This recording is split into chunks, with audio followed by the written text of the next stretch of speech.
Assalomu alaykum, hurmatli hamkasblar. Bizani tarmoq markaziga xush kelibsizlar. Kelgan yangi o'quv yili hammamizga barakatli yil bo'lsin. Biz o'rganadigan modul nomi bu ta'lim sifatini ta'minlashda talabalar bilimini baholash metodikasi deb nomlanadi. Bu modulni hajmi jami 14 soat, 8 soat ma'ruza, 6 soat amaliy mashg'ulot o'tkazamiz. Shundan birinchi ma'ruzada biz talabalar bilimini baholash metodikasi bilan tanishamiz va bunda ta'lim sifatini ta'minlashda talabalar bilimini baholashning nazariy asoslari bilan tanishamiz. Reja 3 ta punktdan iborat. Baholashning didaktik maqsadi, vazifalari, ta'lim sifatiga ta'sir etuvchi omillar, moddiy texnik baza, professor o'qituvchilarning salohiyati va o'quv metodik ta'minot haqida fikr yuritamiz va baholash turlari, joriy, oraliq, yakuniy nazoratlarni amalga oshirishi va respublikamizga 2018 yildan kirib kelgan xalqaro baholash dasturlarining tamoyillari bilan tanishamiz va ma'ruzani yakunlaymiz. Ikkinchi ma'ruzamiz bu talabalarning auditoriyadagi o'quv bilish faoliyatini baholash haqida gap ketadi. Bu ma'ruzada biz ikkita reja bo'yicha ish qilamiz. Birinchi, kredit modul tizimida talabalarning bilimi, ko'nikmasi, malakasi, kompetensiyalarini nazorat qilish va baholashning o'ziga xos xususiyatlari. Ikkinchisi, kredit modul tizimida ma'ruza, laboratoriya, amaliy mashg'ulot, seminar mashg'ulotlarida talabalarning bilimi, ko'nikmasi, malakasi, tayanch va fanga doir kompetensiyalarni baholashning didaktik ta'minotini yaratamiz. Chunki bugungi kunda biz faqat bilimlarni baholash bilan cheklanib qolmoqdamiz, demak qolganlarni ham o'rganamiz. Undan keyingi ma'ruza, uchinchi ma'ruzada biz talabalarning auditoriyadan tashqari o'quv faoliyatini baholash bilan tanishamiz. Bu ma'ruzamizda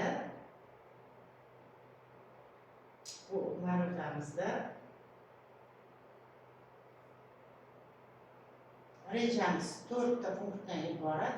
Talabalarning mustaqil tahsili va mustaqil ishini tashkil etish va o'tkazishning o'ziga xos xususiyatlari bilan tanishamiz. Modul bo'yicha rejalashtirilgan kurs ishini nazorat qilish va baholash mezonlari bilan tanishamiz. Bitiruv malakaviy ishi, o'quv malakaviy amaliyot, mehnat faoliyatini nazorat qilish yuzasidan tavsiyalar bilan tanishamiz va talabalar bilimini baholashda o'quv topshiriqlari, reproduktiv, produktiv, qisman izlanishli va kreativ darajadagi murakkablik darajalaridan ko'pchilik hollarda hamkasblar biz talabalar bilimini baholayotgan vaqtda o'quv topshiriqlarini, shu bilan bir qatorda test topshiriqlarining murakkablik darajalarini e'tiborga olmaymiz.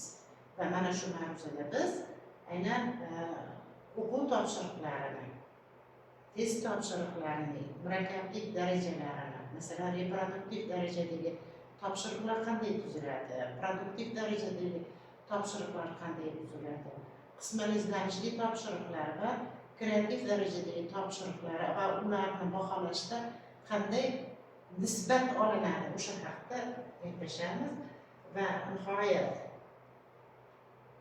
4-chi ma'ruzamiz bu ta'lim sifatini ta'minlashda talabalar bilimini baholashning elektron monitoring tizimi bilan tanishamiz. Bu ma'ruzamizda biz reja bo'yicha ikkita masalani ko'rib chiqamiz. HEMS axborot tizimi oliy ta'lim muassasalarida tashkil etiladigan ta'lim tarbiya jarayonini sifati va samaradorligini orttirish omili sifatida bu yerda biz HEMS axborot tizimi haqida batafsil gaplashamiz va unga kiritiladigan o'quv topshiriqlari, test topshiriqlari, metodik ko'rsatmalar, silabuslar qayta talablarga javob berish kerakligi haqida fikr yuritadi va talabalarning didaktik maqsadlarga erishish darajasini nazorat qilish va baholashning ahamiyati. Bu yerda talabalarni didaktik maqsadlarga erishishi haqida gap ketarkan, biz albatta Benjamin Bloom taksonomiyasini e'tiborga olishimiz kerak bo'ladi. Demak, Benjamin Bloom taksonomiyasiga ko'ra talaba bilish, tushunish, amalda qo'llash, tahlil, sintez va xulosa darajasiga yetish kerak. Aksar hollarda biz o'quv mashg'ulotlarida talabalarni faqat bilish darajasigacha yetkazamiz. Bilish, tushunish, amalda qo'llash e'tibordan chetda qoladi. Mana shuni e'tiborga olgan holda biz talabalarni baholashni yaxlit, muntazam va tizimli, oshkora, ochiqlik bilan o'tkazish haqida fikr yuritamiz. Amaliy mashg'ulotlarimiz 3 ta. Birinchi amaliy mashg'ulotda biz baholash turlari, joriy, oraliq, yakuniy va xalqaro baholash tamoyillari va mezonlari bilan tanishamiz. Ikkinchi amaliy mashg'ulotda kredit modul tizimida modullar bo'yicha nazorat va baholashning didaktik ta'minotini shakllantirish. Bu yerda biz didaktik ta'minot deganda nimani tushunamiz?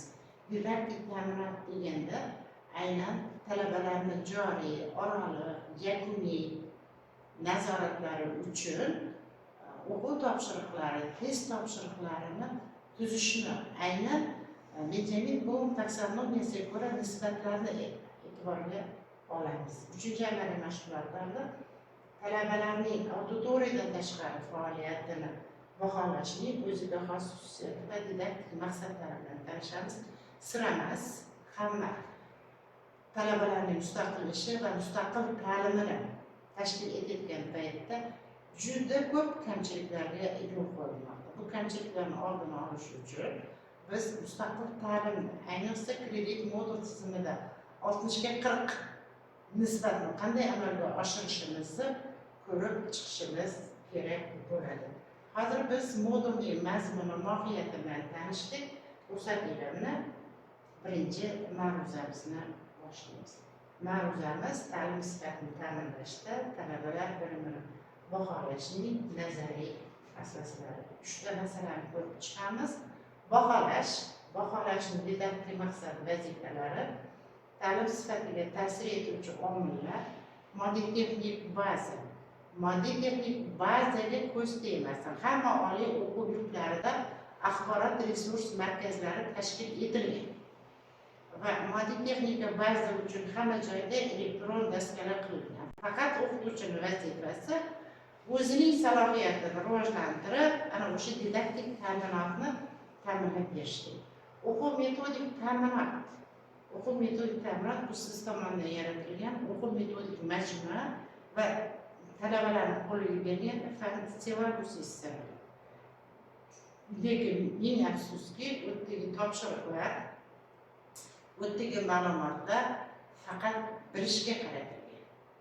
Qolgan didaktik maqsadlar e'tibordan chetda qolgan. Shuning uchun mana bu o'quv metodik majmua ham, didaktik ta'minot ham bugungi kunda talab darajasida emas. Buni biz keyingi mavzularimizda aniq o'rganamiz. Baholash turlari, joriy, keyingi reyting nizomida joriy nazoratni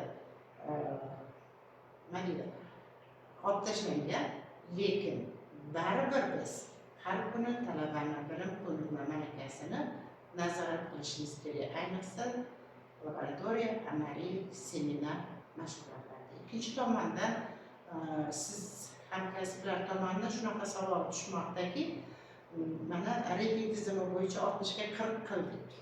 Xo'p, 60 ni talaba o'zlashtirishi kerak.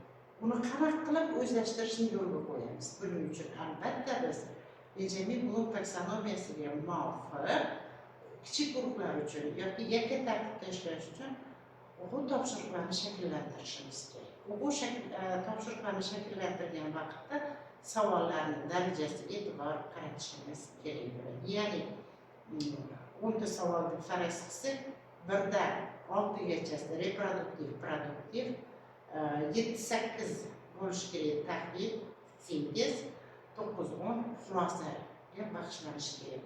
Lekin men o'qituvchilarning ishlarini ko'ryapman, bu narsa e'tibordan chetda qolmoqda. Shuning uchun bu modulning asosiy vazifasi aynan o'quv metodik ta'minotini o'quv maqsadlariga binoan tashkil etishni ko'zda tutadi. Endi xalqaro baholash dasturlari kirib kelgan 2018-yil 8-dekabr Vazirlar Mahkamasining 997-sonli qarori bilan O'zbekiston ta'lim tizimiga joriy etish uchun xalqaro baholash dasturlari kirib kelmoqda. Ming afsuski, aziz hamkasblar, biz zamonda va bugungi kun talabidan bexabar qolib ketyapmiz. Ya'ni o'sha xalqaro baholash dasturlaridan pyorist birinchi to'rtinchi sinflar uchun o'qish va tushunish savodxonligini o'rganadi. Deymiz, 4 va 8 sinf o'quvchilarining matematik savodxonligi, o'qish va matnni tushunish savodxonligi, tabiiy ilmiy savodxonligini tekshirib beradi. 4-sinf bu boshlang'ich ta'lim yakunida, 8-sinf tayanch maktabi yakunida. Va 15 yoshli bolalarimiz uchun PISA xalqaro baholash dasturi kirib kelgan va biz o'tgan o'quv yilida qatnashdik. Natijasi quvonarli emas. Shuning uchun biz aytishimiz kerakki, oliy ta'limda faoliyat yuritadigan professor o'qituvchilar O'zbekiston hududiga kirgan xalqaro baholash dasturlarini mazmun mohiyatini bilishi, o'rganishi, talabalarga o'rgatishi va o'zi ham amal qilishi. Ularning nima xususiyati bor? Azizlarim, siz tuzgan test topshiriqlaringiz, o'quv topshiriqlaringiz Benjamin Bloom taksonomiyasini faqat bilishini nazarda tutyapti. Lekin har qanaqa xalqaro baholash dasturlari bu Benjamin Bloom taksonomiyasi bo'yicha o'quvchi bilishi kerak, tushunishi kerak, amalda qo'llashi kerak, tahlil qilib, sintez qilishi kerak bo'lgan topshiriqlardan iborat. Masalan, mana PISAda 1000 ball bilan baholanadi va talabalar uchun bilishga doir topshiriqlar, tushunishga doir topshiriq, amalda qo'llash, tahlil, sintez va xulosaga doir topshiriqlar beriladi va o'quvchilar bu topshiriqlarni bajarib, muayyan o'ringa ega bo'ladi. Lekin ko'z oldiga keltiring, siz tayyorlayotgan professor o'qituvchilar aynan pedagogik kadrlaringiz faqat bilishni bilsa, o'quvchiga qatdan o'rgatadi? Tushunishni, amalda qo'llashni, tahlil, sintez, xulosa qatdan o'rganadi? Shuning uchun biz mana shu modul orqali biz aynan topshiriqlarning murakkablik darajasiga e'tibor qaratib, xalqaro baholash dasturlarining tamoyillari va baholash mezonlari haqida fikr yuritamiz.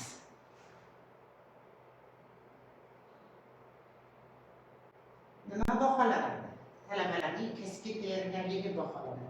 Ya'ni har bir mutaxassislikning malaka talablariga binoan o'quv rejadan o'rin olgan modullar bo'yicha me'yorlangan bilim, ko'nikma, malaka, tayanch va fanga doir xususiy kompetensiyalarni o'zlashtirish darajasi bilan aniqlanadi. Ming afsuski, malaka talablarida bu narsalarning hammasi aniqlab qo'yilgan. Lekin ko'pchilik faqat bilimni tekshiradi va bilimni tekshirib, bilimni bahosi agar shu yerda 5 ta komponent bo'lsa 1 bo'ladi. Shu 1 ballni o'qituvchilar o'tmasdan 5 ga aylantirishadi.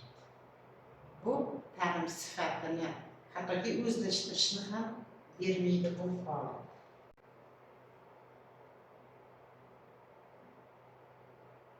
Mutaxassis talabaning kasbiy tayyorgarligini nima deydi? Bu yerda e'tibor berib qarang. Mana o'rtada mutaxassis talaba turibdi. Bu mutaxassis shaxs sifatida jamiyatda faoliyat yuritadi va shaxs sifatida qo'yilgan talablar.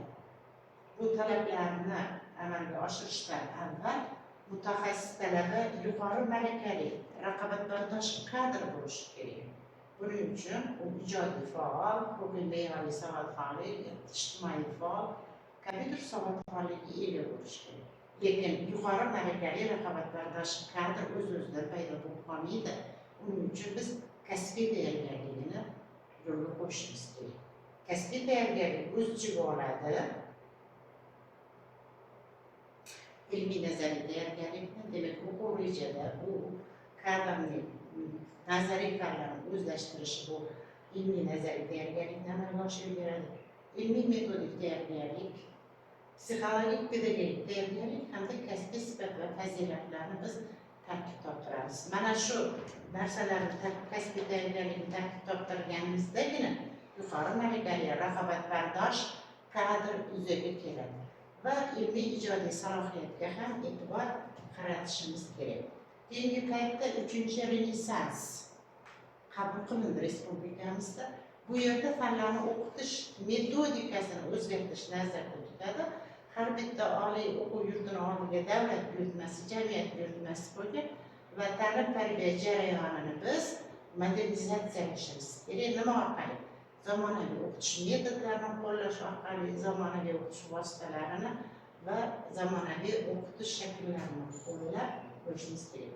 Sifatli ta'lim modeli. Endi biz talabani faqat tahsil oluvchi emas, talaba tadqiqotchi, intellektual shaxs deb qabul qilishimiz kerak va uni inson kapitaliga yo'naltirishimiz kerak bo'ladi.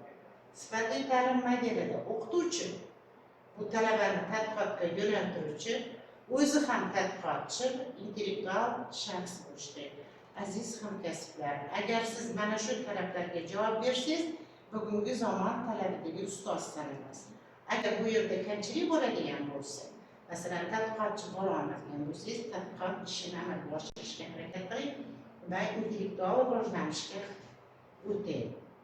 Endi sifatli ta'lim modelida shunday qoida bor: o'qituvchi yagona axborot manbai emas.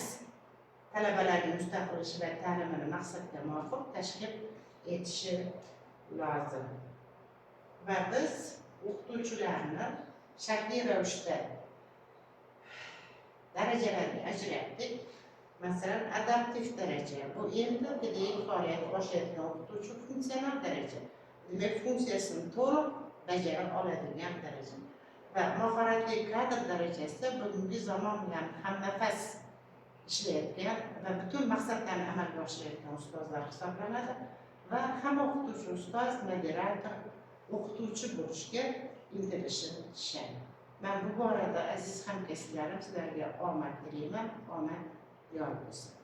E'tiboringiz uchun rahmat.